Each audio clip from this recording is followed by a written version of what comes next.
Lakers Nuggets. Luka, his best performance as a Laker. He had a game-high 32. Lakers a huge win. First win over Denver in nearly 3 years. Let's go back to our buddy Stephen A. He was very impressed with what he's seen from L.A., especially from their coach, J.J. Redick. And I'm going to say this right here, right now. J.J. Redick is a candidate for Coach of the Year. He is just doing a hell of a job. If that Los Angeles Lakers team shows up in the postseason, look the hell out.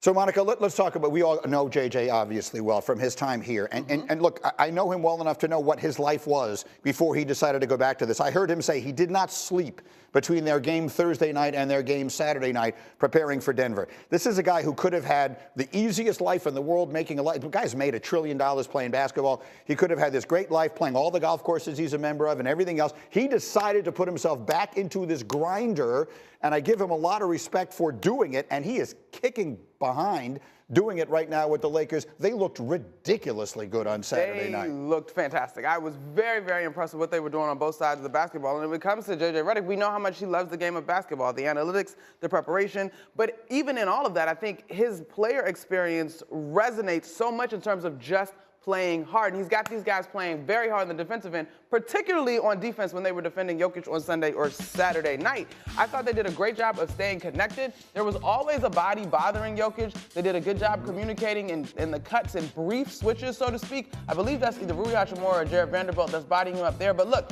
3 bodies around Jokic. He's bothered the entire night.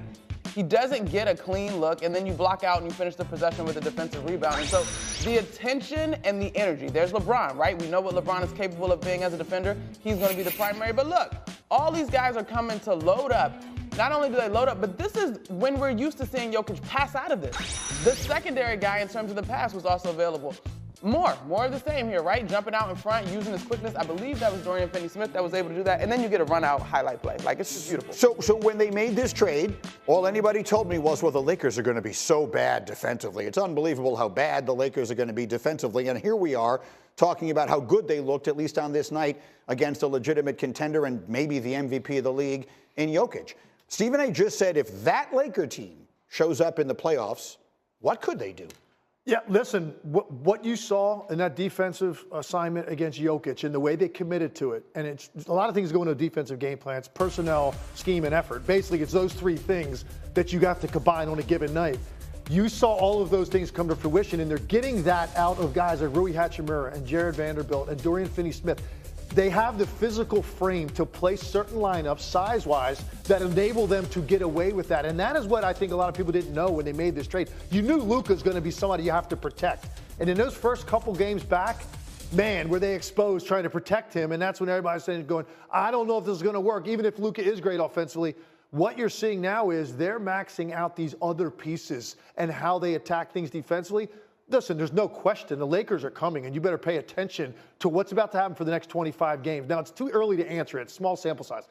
Let's come back to this in a couple of weeks, but there's no doubt it's trending in that direction. Alan, let's go to the other side of the floor, though, because in this game, it was about Luka playing with the ball, right? The other night, again, I've been on vacation, so I'm following the best I can. The other night, it was about LeBron playing with the ball. On this night, it was about Luka playing with the ball, and the offense looked a lot better that way. I thought what LeBron said after the game really stood out, and that is that I'm a great wide receiver. He's a great quarterback. And I think that's what they're starting to learn is LeBron will run the routes, especially when they play faster. When you're small, you got to play faster.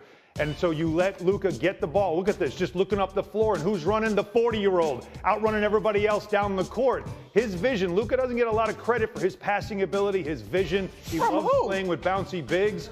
Well, all we know about him is his scoring, right? But he is a great playmaker. Okay, well, not just you, Monica, everybody else. The point is that LeBron is recognizing the skill set that he has with him and how to play with it. And you could argue that Luka might be the better fit with LeBron than anybody he's ever played with, including Dwayne Wade.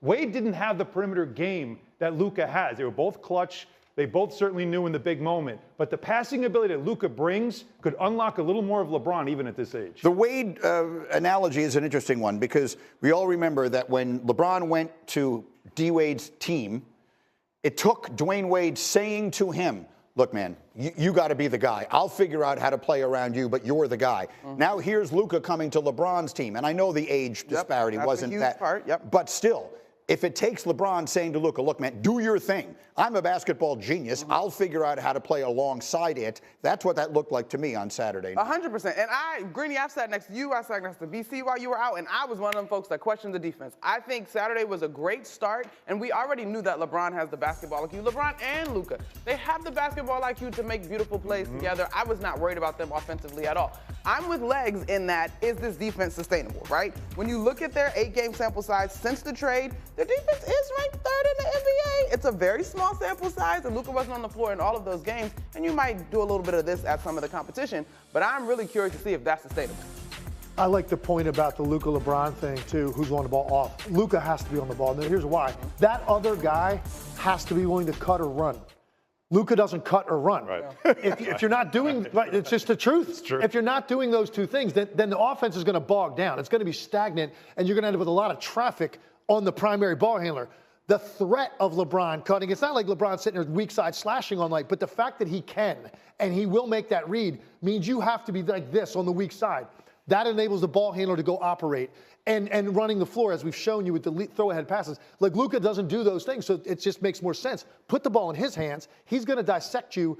And that other guy, LeBron, he is willing to do some of those other things to find ways to score that Luka probably wouldn't do. Circling it all the way back to the beginning of the conversation, if there are 5 people in the world that I trust to figure this out in the playoffs, J.J. Redick is one of them, right? Well, I mean, LeBron James is clearly one of them, but I meant from a coaching standpoint, like he's doing, it is going so much better than I think we sort of saw it going. Began with championship hopes, has turned into a disaster. The latest blight coming against the Nets on Saturday. Philly losing their 7th straight. And the real story is Joel Embiid. He was benched in the 4th quarter after scoring just 14 points in 31 minutes. And yesterday, Stephen A. Smith did not hold back on Embiid and the Sixers. Joel Embiid, have we seen, when did he look good this year? When was he moving well this year? It has not been the case. They are done. This season is over. The city knows it. There's no brotherly love for the Sixers.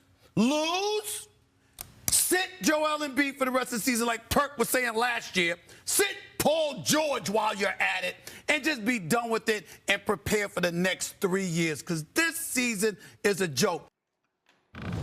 Do we agree with that, Tim Legler?